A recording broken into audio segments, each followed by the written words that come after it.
está diluviando de una manera tremenda.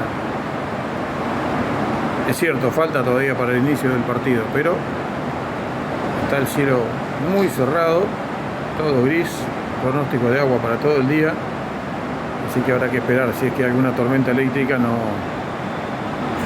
obliga a la postergación del inicio del juego.